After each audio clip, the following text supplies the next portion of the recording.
Between 1958 and 1961, France did something absolutely horrible.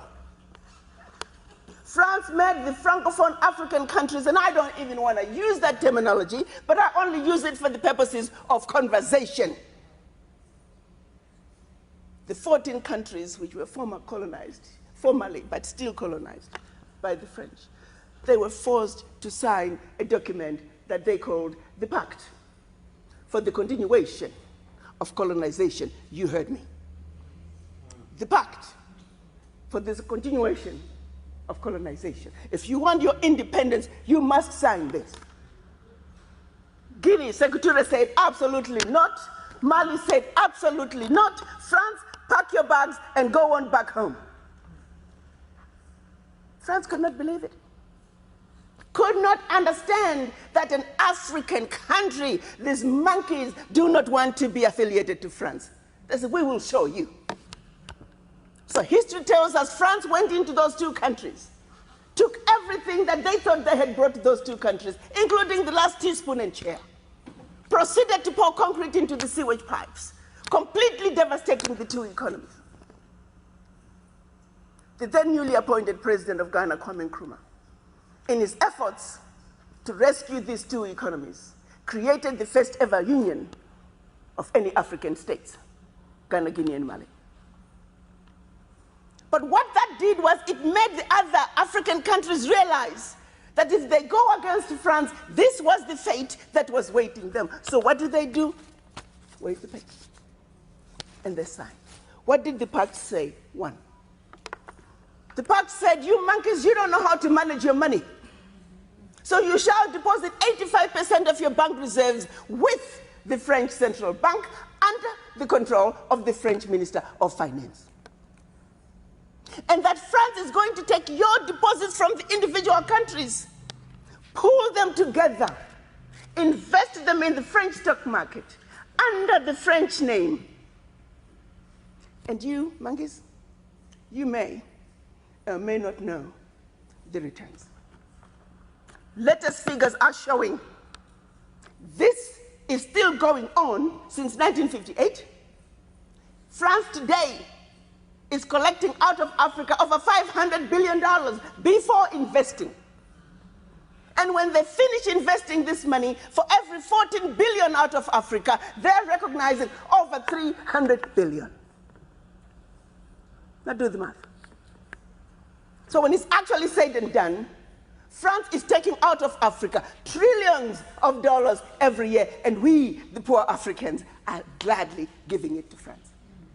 And the same France has the audacity to look at us and call us poor people.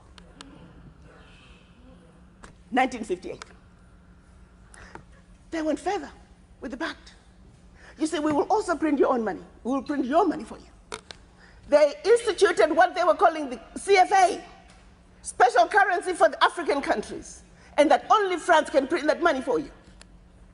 They went on to say all the contracts, large contracts, public and private, French companies have the first right of refusal.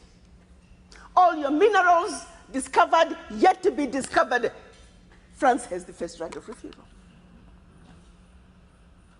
Now, my brothers and sisters, if one of you was to wake up one morning and you're president of one of those countries, and your chief of staff walks in first day and starts reading you out the do's and don'ts as stipulated by the Pact for the Continuation of Colonization, what power do you have? None. And the same countries that are stealing from Africa, they have the audacity to look at Africa and say, Africans, what's wrong with you? Why can't you all take care of yourselves? Well, let's start by leaving our $500 billion on the continent. But what they do instead, they want to throw you with a smoke screen. Your African leaders are corrupt. Well, you know, I gave you that. I mean, not all African leaders are corrupt. Africa is a family. No family is complete without crazy Aunt Sally and crazy Uncle Tom. Nobody's perfect. Okay, fine, so I'll give you that. Their own figures are saying 50 billion is getting out of Africa from corruption. Fine, I give you that. But you do not want me to engage in a conversation that's solely limited to the $50 billion out of Africa through corruption. First, you don't tell me where it's going. You simply tell me it's getting out of Africa. But secondly, there's a bigger thief. You got two thieves, one with a briefcase with 50 billion and the other thief with a briefcase with 500 billion. I am a smart woman. You want me to ignore the one with 500 billion and put all my energies on a suitcase with 50? And by the time the one with 500 billion is done investing, we are talking trillions.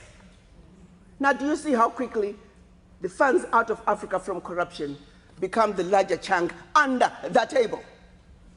And they want you to stay under the table. So you never have to talk about what is on the table. We must wake up, Africans. We must think about our situations. How did we get here? Are we willing to let France